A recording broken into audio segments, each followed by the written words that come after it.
إن الحمد لله نحمده ونستعينه ونستغفره ونعوذ بالله من شرور أنفسنا ومن سيئات أعمالنا من يهده الله فلا مضل له ومن يضلل فلا هادي له وأشهد أن لا إله إلا الله وحده لا شريك له وأشهد أن محمدًا عبد الله ورسوله صلى الله عليه وعلى آله وصحبه وسلم تسليما كثيرا. أوصيكم ونفسي بتقوى الله عز وجل كما جاء في محكم التنزيل. يا أيها الذين آمنوا اتقوا الله حق تقاته ولا تموتن إلا وأنتم مسلمون. Brothers and sisters, we begin with praise.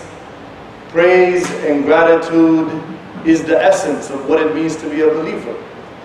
In the beginning of Surah Al-Fatiha, the essence of prayer and supplication and connecting with the divine, it tells us to look and recognize that all of the favors and blessings, that everything has begun. And so now we as believers, our statement is Alhamdulillah. And so we are grateful for all of those blessings. While many of us live in a very comfortable life, many others are not living a comfortable life. And if you are to understand your calling as a servant of God, who is known as compassionate and merciful, then you are called to bring goodness and compassion and care to those who are dealing with a rough, bad situation and circumstances of life. This is not easy. The human being feels very comfortable in its own reality. What I want, me, individualism, my tribe, my family. This is a very historical fact of human beings. And so it's very important for us to step outside of our comfort zones to embrace the greater picture, the prophetic model. لَقَدْ أَرْسَلْنَا رُسُلَنَا بِالْبَيِّنَاتِ. We have surely sent with each messenger the clear proofs. وَأَنزَلْنَا مَعَهُمُ الْكِتَابَ وَالْمِيزَانَ لِيَقُومَ النَّاسُ بِالْقِسْطِ. And we sent with those messengers the scripture and the scales of morality so that people could stand up for justice. The whole of the law, إِنَّ اللَّهَ يَأْمُرُ بِالْعَدْلِ. Indeed, Allah commands to justice. And He puts that before ihsan because there has to be a general understanding of human respect and dignity and fairness and rights before we can take to the next step of spirituality, which is altruism. A desire to do well towards others, a selfless compassion for the needs of the less fortunate. So Islamophobia is a huge machine, mass-funded worldwide by many groups. Many powerful entities have political and or economic interest in the vilification and demoralization of the Muslim community. Ironically, at the same time, for any keen researcher or student of the Islamic scripture and sciences and historical legacy, you will find among ideologies and religions, Islam is at the top of the list in fulfilling the American dream that these four founders and these founding forefathers established. People like Dr. King and Emerson and many others who talked about what it means to have a good, healthy society. It is Islam that has a whole lot of structured moral guidance to offer for the well-being of our society. Tribalism and nationalism are definitely related. The problem of tribalism in the time of the Prophet ﷺ until now in the Muslim world is very similar to American nationalism currently led by and promoted by Fox News and the Trumpism movement. The Prophet ﷺ made very strong prohibitions and rebuked against tribalism. He said, لَيْسَ مِنَّا مَنْ دَعَى إِلَىٰ عَصَبِيَّةٍ. You cannot be counted among the Muslims if you call to tribalism. One of the companions once asked, is it tribalism if I love my people? He said, لا. ولكن من العصبية أن يعين الرجل قومه على ظلم. What you will see from tribalism is not that you love your people, but tribalism will lead you to support your people in wrongdoing and oppression. Now, there is a clear difference in the modern vernacular between nationalism and patriotism. Nationalism is emphasizing the importance of unity by way of cultural background, language, and heritage. Nationalism is rooted in the idea of one nation superior over others, full stop, without reproach. Patriotism, on the other hand, is the love for a nation with an emphasis on the values and the beliefs. Patriotism is the feeling of the awareness and concern for the well-being of the country by looking at the nation and truly honestly assessing its flaws and realizing that the road to improving one's country is the path of good citizenship. It was the renowned philosopher and novelist George Orwell who said, nationalism is the worst enemy of peace. He explained, while nationalism can unite people, it usually unites people against other people. And this is the problem that we are seeing. In the years leading up to the Revolutionary War, the British governors of the United Kingdom of the Anglican Christian kingdom that was ruling the colonies here, they used to refer as patriots to the disloyal rebels living in the colonies who sought to rebel against the British monarchy. Meaning there were people who lived in a place and they were ruled by a certain legal system and they were raised to have allegiance to that system. But they said there is corruption in this system. They said this rule is unjust and so we must not accept that. So they were patriots. So patriotism is quite different.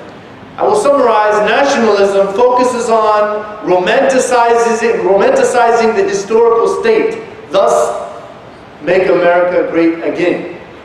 You see, nationalism is romanticizing the historical legacy of the state and making people blindly attached to the state and its leadership. That's why they're calling it Make America Great Again. While patriotism focuses on the people and their condition, thus the resistance. You have to ask yourself, as a Muslim, where do I fit with this thing? It's obvious for anyone of rational morality and emphasized thoroughly of a student of the Quran and the prophetic example of the Prophet Muhammad sallallahu alayhi wa sallam. Abu Bakr as-Siddiq radiallahu anhu, after he was collectively elected and initiated as the authoritarian ruler in the Islamic Caliphate after the death of the Prophet ﷺ, he stood up after getting that role and said something very profound if you think. He said, "In ahsantu fattabi'uni." He said, I've been given this responsibility in leadership over the ummah, so if I do good, then follow me. وَإِنْ أَسَأْتُ, if I do bad, فَقَوِّمُونِي, then all of you are obligated to set me straight. It's this Islamic paradigm that no one is above the law, and the society, if it's based in morality and scriptural values, will have a very strong role in establishing truth and justice. Throughout Umar radiallahu anhu's caliphate, we saw amazing examples of justice and freedom and rights, and particularly when the Muslims established some authority and rule. When he first went into Jerusalem to take the keys of the city, they invited him into one of the great churches. Some people said it's the Church of the Holy Seven. So he went in there and he told them, actually, he didn't look at his watch. Guys, I have to pray my Asr prayer. And they said, sure, here's a place, as the Prophet ﷺ did Christians when they came to him. He said, sure, you can pray here. He said, as a matter of fact, I would not like to pray in here. Because somebody might later say, the Prophet Muhammad said, follow the example of those greatly, rightly guided caliphs, and to cause this to become a mosque. So I will go across the street and pray to protect your rights to your church and your values. This is Islam. This is Sharia. This is a caliphate in its proper understanding. And so Masjid Umar, the Mosque of Umar, is still there across the street from the church. Similarly, when the knowledge came to Umar sometime later that the Muslim community has grown, and in a place in the northern lands of Palestine, what is modern day Lebanon, that some Muslim ruler, governor of an area, he told some Jewish group that had been living there that you're going to have to go live somewhere else, we're going to build a mosque here. So they removed that guy, as right now in Israel, they are removing people from their homes and their lands to build their settlements. It was Umar when he heard from a Jewish man complaining to the caliph that my land was taken to me and they built a mosque. It is a fact of history that Umar radiallahu anhu called for that mosque to be destroyed and brought down so that that man may have his, where him and his family had been living, their place to live, re-erected. And he reprimanded that governor. This is the blind justice and the compassion and the care for the minority that Islamic law calls for. And it's important for all of us to know, because Islamophobia since 9/11 and whatever happened there and however that happened, the dominoes have fell down to permanently make people believe that Al-Qaeda and Boko Haram and the ISIS and these groups, Taliban, is what Sharia is. And that's what you should all be concerned anytime a Muslim starts to organize a religiously, morally based system of governance, which all of those are a disgraceful, disastrous, human, flawed, based in ignorance and culturally appropriated ideas, far from the example of the Prophet ﷺ and his rightly guided successors. So there is a mission to make people try to forget or to be opposed to it, what was good about Islam and what Islam could do for the world in its essence. Uthman radiallahu anhu, when you look at his caliphate, how did it come to an end? I know some people are very sensitive, and that is the political history of the Muslim world and the sensitivities in the politics. And we know تِلْكَ أُمَّةٌ قَدْ خَلَتْ لَهَا مَا كَسَبَتْ وَلَكُمْ مَا كَسَبْتُمْ. Right? That this is a nation that came and they did what they did. The truth is, we are to learn lessons from history, and history has been crystallized and preserved so that we could learn from it. Uthman radiallahu anh proved to be one of the most pious, righteous people that the Prophet ﷺ ever met, which is why he married his two daughters. When one died of a sickness, he married his other final daughter to Uthman radiallahu anh. But as a ruler, he felt that he was going to be busy in Medina with worship and prayer and character and Medina, and he really liked that place. So he had his cousin Marwan ibn al-Hakim to become his main wazir. And he started to put over all of the governance, replacing everything Umar had done with rulers from Bani Umayyah. And so the large resistance that came was a concern from the Muslim contingency that now we're going back to tribalism under this caliphate.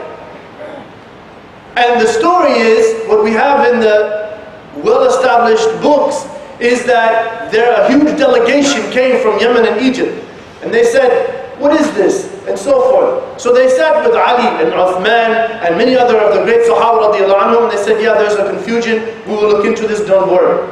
Go back, we will definitely solve this problem. And Uthman radiallahu anhu, every time he became aware one time one of these Umayyin was drunk leading Fajr and threw up in Iraq. And so Uthman publicly lashed him and removed him and imprisoned him as a result of this. Because he was like, what the heck is this? Right? But he had this general idea that he can trust them, they know more about politics and things than him.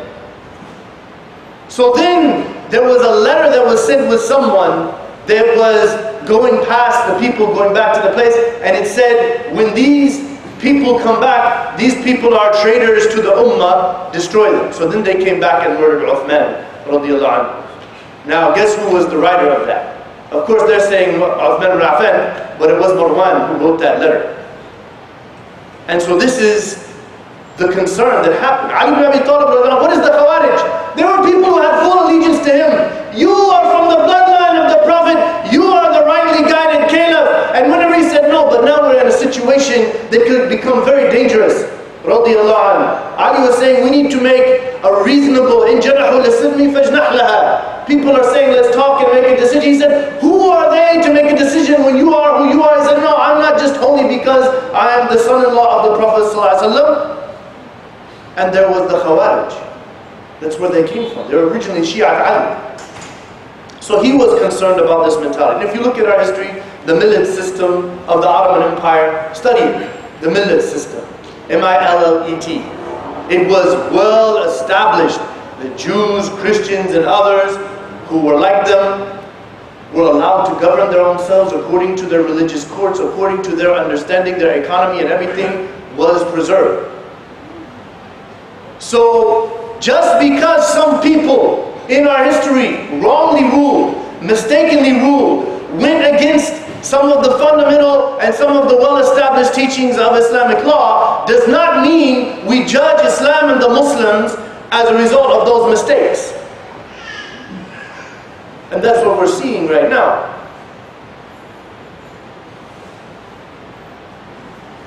So the truth is that the nationalists of America and Europe, they're quick to try to judge Islam and Central America as a potential threat, pointing out the worst among us. The rapists and the gang members and the MS-13 and the jihad and the Sharia and the Qaeda and the ISIS. And basically judging the whole people and their potential humanity with the worst among them. And what's interesting about that is, whether it be Muslims or Latinos, the vast majority of our societies are good people, are based on good values, and we are disgusted and stand against the evil ways of those among us who are doing these corrupt and evil things. And the reason why we're against them, because they go against our mainstream values that we all hold. Now here in America, what we've seen over the last year is that with Fox News and Trumpism, the worst ideas and policies among Americans are now praised and elevated as the path to make America great again. When I say the worst ideas and policies, I am personally a registered independent. I'm not partisan. I don't believe in all that. I believe there's puppeteering happening on both aisles.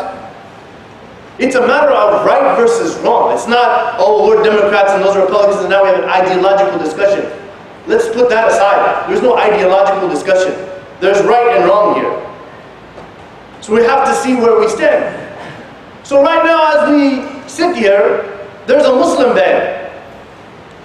A ban on Muslims from Muslim countries. You say, well, you know, there's terrorism and so, you know, they had to. Guess what? The story is on 9/11, 19 hijackers, 16 of them from Saudi Arabia. Is Saudi Arabia on the Muslim ban? It is not. Okay? That's the start of the whole problem that they're concerned. It came from, supposedly, the story is that we've all been told now, 16 Saudis. Saudi Arabia is not on the ban. Taliban. We're still fighting a war in Afghanistan. Why? They're concerned about the Taliban. Why? They say these are the terrorists that started Bin Laden. Is Afghanistan on the Muslim ban? Not on the Muslim ban. Boko Haram. The West is evil. Western education is wrong. Nigeria. That's where they're at. As Nigeria, Nigeria is not on them. Pakistan. Lots of Taliban there.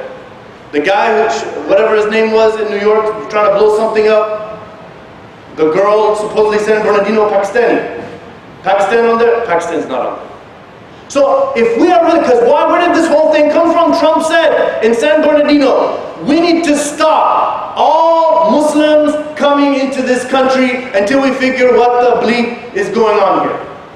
That's where it all started. That's Muslim ban. And Rudy Giuliani said, who is an attorney by trade and a politician by life, he said, he called me up, he said, I want to do the Muslim ban, but I need to make it in a way that looks legal. That's not my claim. He said it on Fox News. You can go on YouTube and watch the clip. This is where it all comes from. It's a Muslim ban. We didn't say that. On many occasions, Trump called it a Muslim ban. It's a symbolic thing to relate the fear of Muslims and terrorism to Muslims in general, Muslim countries. And they found countries that there's not some big economic interest that would create some problem or some strategic political interest that could create a problem. Let's find some countries we can pick on that generally most people aren't, it's not a problem if we prevent those anyways. So it's immoral. It's unjust. Somebody said, well, you know, the Supreme Court those are judges. The Supreme Court made a majority decision for Japanese internment camps. Okay? Will you accept that? The new immigration policies, the Catholic Diocese of America, all the cardinals, they came forth and they said, these immigrants, by the way, historically Catholics are Republican and conservative. Historically. Okay. They said, these immigration policies are immoral. They didn't say, as Democrats, no, they said as religious people. That's what they're saying. So what are we saying? We're saying the same thing. Families are being ripped apart. They are ripping apart families. Raise your hand if you have heard the voices and seen the videos of kids being ripped apart from their families. Raise your hand, please. Okay. If you didn't cry, I'm concerned. If you didn't have a tear when you saw this, if you didn't think, my own children, what if they just took my kids away? And I don't know where my kids are. And then they're being held in giant prisons, chain link fences. What are we doing about this? This is completely, absolutely unacceptable. Someone said, why does he keep coming down Fox News? Fox and Friends is known as the family, daytime program of general discussions. Brian Kilmeade on Fox and Friends said, like it or not, the kids who are being ripped apart from their families, are not our kids. Show them compassion if you like, but it's not like he's doing this to the people of Idaho or Texas. These people are from another country. And see, as you have seen now, with the drone strikes, and it's not just Trump, it happened under Obama. Let's not act like, we think Obama was some sort of green pastures and white picket fences and rainbows. He just was a good speech guy. In many ways, it's important to have such a messed up, immoral, illiterate fool to stand up there and do all this stuff than one of these sharp-talking, characters that can easily put everything under the radar that we know is evil and wrong, in which the value of lives is based upon wealth. It's class warfare, and it is white supremacy. So we have to be careful about this. What about the rest of these policies? The deregulation of coal and oil and all of this. They brought in a guy who was constantly attacking the EPA and was saying we should not have an EPA. He just now came down because he proved that not only is he ideologically on the right about climate change, he's just an evil, corrupt guy. Using all kinds of hundreds of thousands of dollars of wealth of the taxpayers' money to do all kinds of terrible things. Finally, he stepped down. This is who they put to deregulate. Literally, all of the people who had historically been part of the Environmental Protection Agency, all were fired or left on their own from day one when Trump started. Because they were like, this guy is saying we should not protect the environment and we should do whatever we can so that coal companies and oil companies can get really rich even if they destroy the whole world. This is what's going on. This is not an exaggeration. This is not a politically partisan presentation. These are the facts. We disengaged from 70 countries across the world. All the scientists from Germany, from China, from Japan, from Russia, from everywhere. All of them. The climate people, the scientists from Syria and Iran and North Korea were there. We're with this thing. We need to stop climate change. Trump, no, we're out of this. Why? Because it's about corporations and billions of dollars and their interests. That happened. Are you all aware that the United States just removed itself from the UN Human Rights Commission? This happened. This happened a few weeks ago. After the Human Rights Commission took a very strong stance against Israel, Nikki Haley and Trump and everybody said, we're no longer supporting the UN Human Rights Commission. What do you think about this? Allahu Akbar. This is a disgrace to our country. Benjamin Franklin, Thomas Jefferson, George Washington, they're all rolling over their graves in disgust. I'm just talking in the way they think. But we know what God thinks about this. Human rights, inna Allah ya'muru bil adl. Number one, we should be there. Taking all this money and putting it into the military-industrial complex. What is the benefit? Who are we fighting a war against? Who is threatening our country? No one. Why don't we put that money into establishing a way for people to easily come in? When people say that laws about legal entry and all that, when the white people from Europe came, it was like sign a piece of paper and you're in. That's how it was. Long time ago. Now when the darker skinned people and the not so rich people from the countries that are developing, who the vast majority of them have a very strong intention and desire to do whatever they can to educate themselves and their families and to struggle and strive to make a life for themselves, because wherever they came from, they cannot do that. And we're saying for them, it's a 10-year wait. And then whenever they're like, well, forget that, man. I'm going to try to find a different way in. We're like, now you're illegal. You're a bad person. You're a threat to our country. This is all immoral. So first and foremost, what do? If you are not registered to vote, you must register to vote. How many of you followed the election of Ocasio in New York? Raise your hand. Okay, you need to look this one up. Because all of the facts say she would have never won that seat. The one who is about to take over Nancy Pelosi's seat as the House chair of the Democratic Party, who has been for 5 terms or something like this, 10 terms, 20 years. A girl who is from the Bronx, from Cuba. Puerto Rico. Huh? Puerto Rico. Puerto Rico, exactly.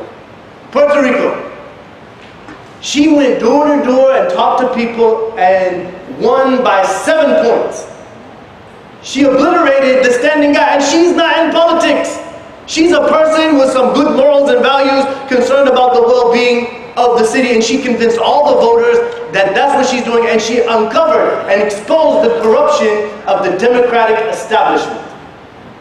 You guys think, oh, because they're Democrat, they love you, they love minorities. Here's the things he voted for. Here's the things he's been doing. You can find it on the internet. Do you support this? They're like, no, I have no idea. And that's what it's all about. When we do this, things will change. We must do this in the elections in November. Secondly, we have to build coalitions of moral fortitude. Many people who think similarly about the priorities that concern our country. And we have to be willing to sacrifice our time and comfort zone to enable just protest and resistance to corruption and evil. So I ask Allah to guide us and to make it easy for us in our path.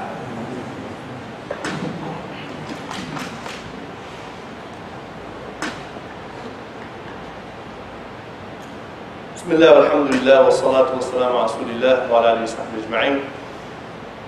I will end with one ayah that we started with.